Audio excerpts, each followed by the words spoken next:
Bonjour à tous, j'espère que vous allez excellemment bien. Alors aujourd'hui, pas de présentation de cette sixième journée des championnats du monde d'athlétisme parce que pas le temps, tout simplement. Je fais aussi d'autres choses à côté, donc pas forcément le temps. Bon, on fera la présentation de la journée numéro 7 et surtout des journées 8, 9, 10 où il y aura beaucoup de finales. Mais on va faire quand même un débrief de la journée numéro 5. C'était donc hier, le 1er octobre, on avait pas mal de choses.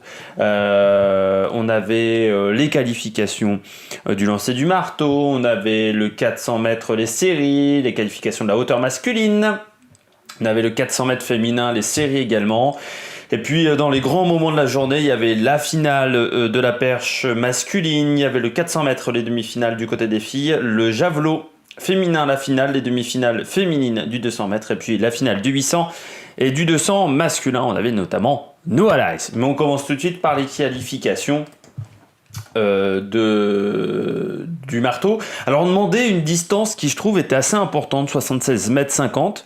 On sait que toujours les barres de qualification c'est par rapport aux performances de la saison, hein. On essaie d'être aux alentours de la 12e place. Grosso modo on prend un peu moins de la 12e place, mais autant des fois on a vu par exemple à la perche féminine, oui 4 mètres, c'était 4 mètres 70 je crois, hein, aux alentours de 4 mètres 70, et on s'est retrouvé avec 17 filles. Autant là, c'était 76 mètres 50, ce qui n'était pas si facile. Malgré tout, on a eu 7 concurrents qui ont passé cette barrière, dont le français Quentin Bigot, dès le premier essai, tranquille. Quentin Bigot, ils ne sont pas nombreux à avoir passé ça dès le premier essai, mais vraiment bien, avec Nowicki le polonais également. Pologne et marteau, c'est quand même un petit peu une tradition. Et puis Cienfuegos et puis après 3 repêchés. Parce que quand tout le monde ne passe pas la barre de qualification, il faut qu'on ait 12 concurrents en finale, donc on repêche jusqu'à la 12e place des 2 concours cumulés, hein, du groupe A et du groupe B. Donc on a fait ça avec Korotowski, athlète neutre, Nick Miller et puis Doudaro et El Saifi, le concurrent du Qatar. De l'autre côté, on avait le groupe B, et bien là, Pavel Fajdek, la légende au niveau du marteau, là depuis des années et des années. Winkler également, là très présent également aux États-Unis. Alach, Kokan, également l'Ukrainien, et puis Henriksen, dernier qualifié, dernier repêché à 76-46. Le dernier, non, c'est le Qatari, pardon, à 76-22, dans le groupe A qui a le moins bon le jet. Donc voilà, pas de surprise, à part peut-être Christian Pars dans le groupe A, oui, on pouvait s'attendre à mieux. Mais pas de grande surprise du côté du lancer du marteau, contrairement à d'autres concours où les qualifications étaient un peu compliquées. On passe aux 400 mètres, et du côté du 400 mètres, c'était également les séries. Ça s'est plutôt très très bien passé pour tous les concurrents. Je vais faire vite parce qu'il n'y a pas forcément un concurrent qui apparaît au-dessus par rapport au temps des séries et par rapport aux courses. C'est-à-dire que tous ceux qui sont passés plutôt tranquillement, toutes les têtes d'affiche. Donc dans la première, c'est Machel Cedeno, 45-26, devant Bloomfield, le Jamaïcain Fora, Kishoyan également, le Kenyan qui passe. 2 Kenyans sont passés, ce qui n'est pas si souvent que ça, c'est plutôt rare, on va faire dans l'ordre. Dans la série numéro 2, Carney James, bien entendu, 44-94, devant Walsh, le japonais, et puis Norwood, et Solomon, l'Australien qui a repêché au temps. Dans la série numéro 3, David Herré, l'Italien, qui a fait un beau chrono quand même en 45-8 devant Fred Kerley et Abbas. Repêché au temps Aliassen d'Arabie Saoudite. C'est rare également de voir des athlètes d'Arabie Saoudite, mais on sait que c'est l'une des disciplines majeures de l'athlétisme, donc souvent il y a beaucoup de concurrents sur le 400 mètres. Voilà, ça fait partie de disciplines, il y a beaucoup de monde comme le 800. Dans la série numéro 4, Michael Norman, le favori de la compétition, qui s'impose devant Demish Gay et Leungo Scotch, mais sans forcer. Alors mais beaucoup de concurrents, Carney James n'a pas forcé non plus, je trouve. Donc voilà, il n'y a pas forcément un concurrent qui semble au-dessus. Repêché au temps, Youssef Karam du Koweït. Dans la série numéro 5, c'était les Bahamas avec Steven Gardiner devant Philippe Ozeil et Zambrano de la Colombie. Rushan McDonald, lui, éliminé. Bon, Après, Rushton McDonald, certes, il avait réussi à faire un très très bon chrono. C'était en série, je ne sais plus, à Pékin ou à Londres. Puis depuis, il n'a jamais réussi à refaire ce chrono-là, qui est pourtant un chrono qui le placerait en finale mondiale ou olympique, mais il n'a jamais réussi à le refaire. Dans la série numéro 6, dans la dernière, on a retrouvé Courir, qui fait le 800. Alors, c'est rare de faire 400 à 800, parce que l'enchaînement des tours est difficile, mais là, il est passé. 45,08, vraiment très bien. Puis Jonathan Sakor, le Belge, et Rabat Youssif. Il n'y avait pas de Français dans ces séries. On n'oubliera pas également Perlaza de la Colombie et Strother. Qualifié également pour Nathan Strother, ça a été très difficile. Je pense que la saison est très très longue pour lui. Puis on n'oubliera pas Jesse Franco de Gibraltar, qui a battu son record national. C'est toujours bien quand vous êtes des petits pays. Il y a aussi Rebarison de Madagascar qui a battu son record national. Maël du Vanuatu qui a battu lui son record personnel. Voilà, dans les concurrents éliminés. On passe tout de suite au qualif de la hauteur. Là, on demandait 2m31. Alors, je sais pas ce qu'ils ont fumé à l'I2AF. Mais quand le meilleur a franchi 2m35, et encore, il a fallu qu'on ait le match États-Unis-Europe pour qu'on passe 2m35, sinon là, c'était 2m33 la meilleure perf mondiale cette saison. 2m31, c'était sûr qu'on ne les atteindrait pas, donc la plupart des concurrents sont arrêtés à 2m29. On a deux concurrents à 2m26, mais qui avaient tout passé au premier, à part 2m26 au deuxième essai. Pour dire que le niveau cette année à la hauteur, c'est pas un concours que j'attends énormément, même si Barshim a semblé très bien. Le Qatari, on peut quand même pas dire qu'on ait eu une saison exceptionnelle à la hauteur, c'est vraiment pas top. Alors on a Ivaniuk également qui passe à 2,29, Stark, l'homme moustachu, Zayas Rivera et Nedazekaro, le Biélorusse 2m26 également, Nedazekaro qui avait battu Steve Ivaniuk du côté du match États-Unis-Europe. Et puis dans l'autre groupe, Sakimenko, Mason, Yueng, Jaron Robinson et Oop Wei Li. Un peu la surprise de 2m29, personal best pour lui. Puis Gianmarco Tamberi, l'italien fantasque. L'homme qui à une époque avait une demi-barbe. C'est-à-dire que d'un côté il y avait une barbe, de l'autre côté il n'y avait rien. Italien fantasque, Tamberi, qui a déjà fait 2m39, mais c'est sa saison de retour après une grosse blessure qui lui a fait rater les Jeux Olympiques, par exemple. C'était au moment des Jeux Olympiques. Parmi les concurrents éliminés, on a Bodarenko qui n'a même pas vraiment participé. Voilà, il n'arrive pas à revenir, Bodarenko, miné par les blessures. On a également Ghazal, le Syrien, 2m17. On sait qu'il est capable de faire beaucoup mieux que ça. Ivanov également, le Bulgare, 2m26, mais au deuxième essai, donc il est éliminé, comme Shelby McEwen. De toute façon, les Américains, c'est pas la fête, parce que Keenan Lane également éliminé à 2,17. Pas de la folie, de toute façon à la hauteur, mais il ne faut pas s'attendre à grand chose pour la finale. Peut-être qu'on sera surpris, mais je pense pas que ça sera du même niveau que les autres concours. On avait également les séries du 400 mètres, discipline féminine qui est attendue. Un petit peu comme Warham chez les garçons, il y a une pépite, mais qui est encore beaucoup plus jeune, 18 ans simplement. Sidney McLaughlin, qui s'est imposé dans sa première série, 54-45. Devant Léa Sprunger, que j'ai trouvé très intéressante, la Suissesse, plutôt en forme. Et puis Shan Salmon et Rudakova. Difficile pour Rudakova, poussif, pardon. Et puis Lauren Boden, l'Australienne, qualifiée au temps. C'est vrai que McLaughlin, alors elle a fait des passages de haie qui n'étaient pas exceptionnels, mais je pense que c'est parce qu'elle gérait, donc elle avait des impulsions très très hautes, mais comme elle n'était pas vraiment engagée dans sa course, c'est pour ça que je pense qu'elle avait des impulsions très verticales au passage de C. Elle franchissait passer, comme disait Stéphane Diagana, elle les sautait. Or c'est du franchissement, surtout chez les filles, les haies sont pas très hautes, donc il faut pas perdre de temps en les sautant, parce que quand vous sautez, vous avez le moment où vous êtes en l'air où vous gagnez pas de vitesse, et surtout à l'atterrissage où vous perdez de la vitesse, donc c'est pas top. Dans cette série, on n'oubliera pas également Farid, la concurrente du Qatar, qui a souffert une 0,9-49, mais qui bat quand même son record. Et puis la disqualification de Portia Bing, la néo-zélandaise, dans la série numéro 2. Eh bien là, c'était les Européennes qui étaient devant, avec Rizikova devant Susanna Ejnova. Ejnova un petit peu en difficulté, c'est vrai que les années précédentes, on la mettait toujours parmi les favorites, Ejnova, et des fois en finale, ça le faisait pas vraiment. Mais cette année, pas exceptionnel. La saison, moi je l'ai vu courir 2-3 fois en Ligue de Diamants et sur une autre course également. C'était, je sais plus où. C'était en World Challenge. C'était pas top. Jessica Turner, personal best 55-72, 55-78 pour Pedroso, l'italienne également qualifiée. On repêche autant. Kravzik, l'allemande dans la série numéro 3. Dalila Muhammad. Bon, voilà, c'est l'autre américaine qu'il va falloir suivre. Devant Echevarria, Linkevitz et Woodruff. Et puis on continue avec Amalie Yule, la norvégienne, qui fait 54-72, record national de Norvège. Et puis on a Amina Jamal, la Bahreïnie, également qualifiée. Folo Runzo, également qualifiée, l'italienne. Et puis Ashley Spencer, également qualifiée, l'américaine. On reprend autant Fenke Bol et Anne Klaes en 55-68. On n'oublie pas dans la série numéro 5, Rochelle Clayton, qualifiée devant Sage Watson, Megan Besley et Sarah Carly. Clayton, j'ai pas été impressionné.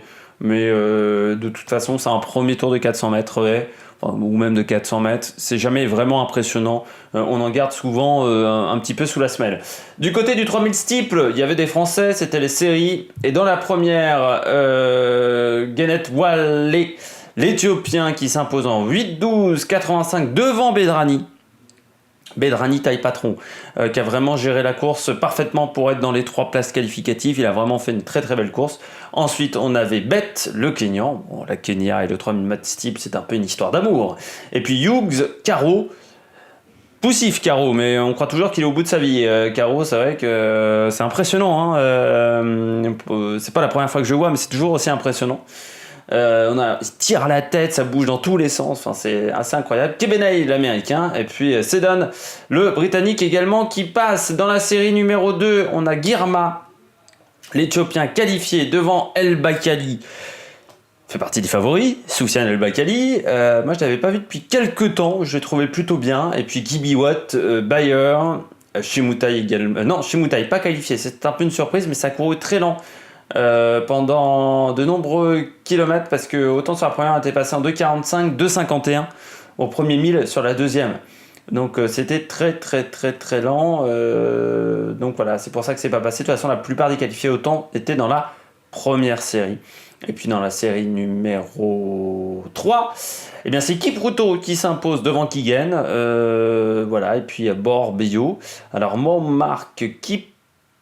marque Sable qualifié, alors qu'il est 7ème, donc à vérifier quand même, record national d'Inde. Je ne sais pas si c'est pas l'I2ZF qui s'est trompé. Mais cette dernière série, on ne l'a pas vraiment vue. Donc voilà, pour tout vous dire, je suivais pas trop la course à ce moment-là. Et puis Johan Koval, pas qualifié, pas dedans dès le début. Donc dans ce genre de cas, c'est compliqué d'être performant. Ensuite, c'était le soir, et oui, la nuit. Alors, la nuit était déjà tombée, 17h au Qatar, mais là, c'était vraiment la pleine nuit du côté de la perche masculine, et un concours qui a tenu ses promesses.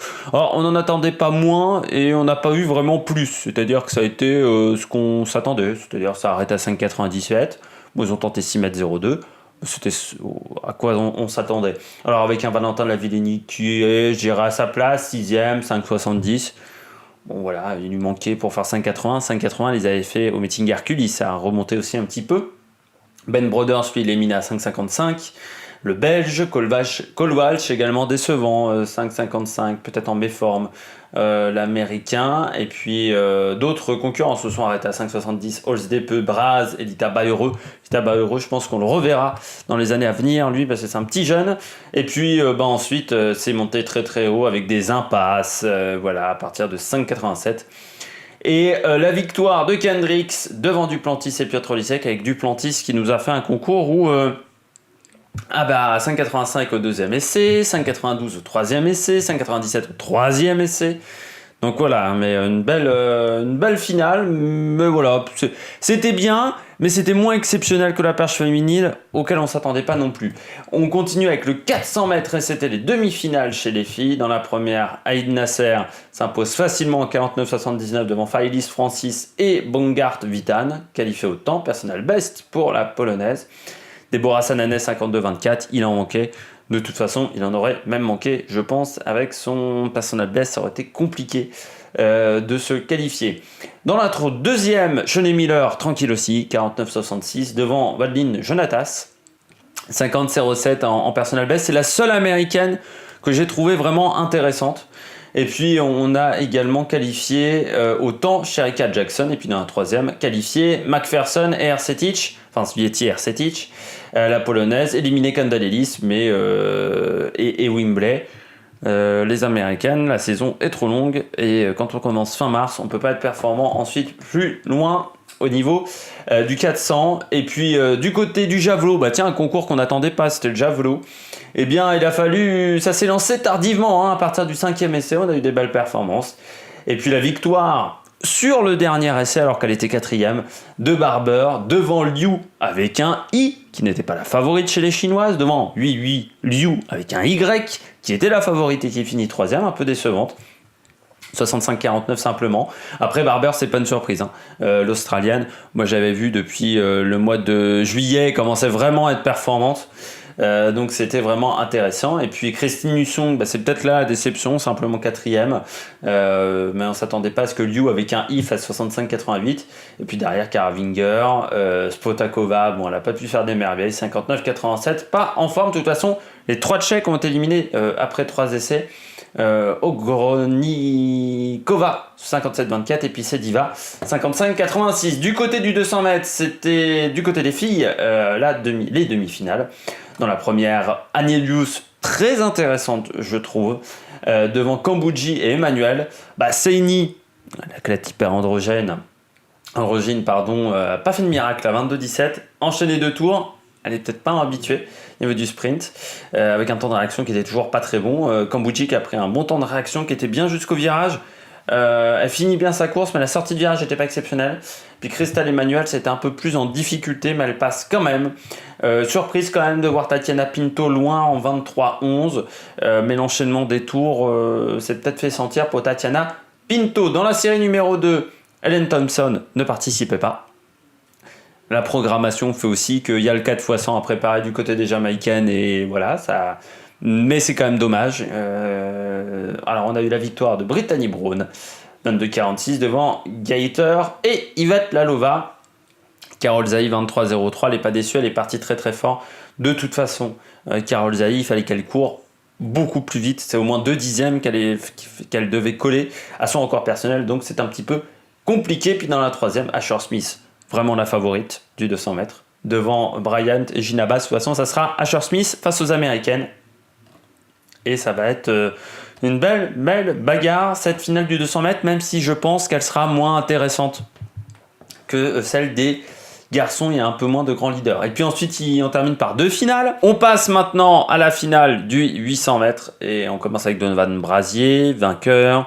On lui a pas trop parlé de la victoire, je pense, vu comment il a dominé. On lui a plus parlé de Salazar, son entraîneur, qui a été suspendu pour 4 ans. Le Oregon Project, qui est quand même un truc assez louche. Où il y a Cluster Alphon dedans, Sifan Hassan, tout ça, mais ça a toujours été assez louche. Enfin, moi je trouve. Bon, après, je m'émerveille, bien entendu, des performances, mais s'il y avait du dopage, je serais pas étonné non plus. Voilà, plus que ça. C'est contrairement à d'autres groupes d'entraînement, on peut être étonné quand il y a du dopage. Deuxième, Amel Touka. Troisième, Rotic. Ils pourront dire merci, ces 3-là, quand même, à Vasquez, qui a fait la course pour Donovan Brazier, qui a joué le rôle de lièvre. Qu'il l'avait déjà fait en demi, qu'il l'avait fait en premier tour. Sauf que là, c'est pas passé. C'est des efforts qui sont très durs physiquement. Il y a beaucoup d'acide lactique. Et le reproduire 3 fois est un petit peu compliqué. Bryce Hopal 4e, il finit quand même 5e, Vasquez. Et puis ensuite Ben Arop. Clayton Murphy, peut-être un peu déçu par Arop, qu'on n'a pas vraiment vu dans cette finale. Il est passé un petit peu à côté, mais ça a couru très très vite, 1:42:34.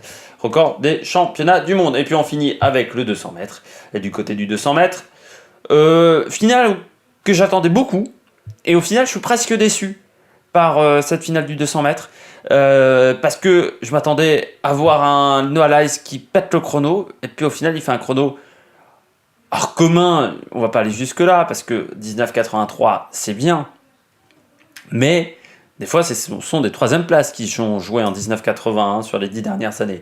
Mais voilà, Noah Lyles, 1983, avec André de Grasse, 1995, Quiñones sur le podium, 98. On sentait que ces trois-là étaient quand même faits pour aller sur le podium. Ensuite, Jemily Goulief. Goulief, saison un peu compliquée. Aaron Brown, je pense qu'il a commencé très très tôt sa saison, que là, il commençait à manquer de jus. Et puis Zaniet G, 2014, un peu décevant en termes de chrono. Et surtout, Karl Guerreiro de Trinidad et Tobago, 20-39 simplement, alors qu'il était très très fort en demi-finale. Je ne sais pas trop ce qui s'est passé pour Guerreiro. Mais c'est assez étonnant, mais Noah Lyles, oui. Un départ peut-être moins bon que d'autres fois. Et ça lui coûte un petit... Pourtant, le temps de réaction est bon, 168 millième, mais moins bien que sur d'autres courses que j'avais vues de lui, que sur ses 1950. Peut-être là aussi, saison longue pour Noah Lyles. Il a commencé fin mars. Ça commence à être très très long pour lui. Eh bien, j'espère que vous avez aimé cette vidéo. Et puis nous, on se retrouve pour de nouvelles aventures sur l'Amérique Production. N'hésitez pas à vous abonner. N'hésitez pas à réagir dans les commentaires. N'hésitez pas à mettre un pouce bleu. Allez, ciao ciao sur l'Amérique Production.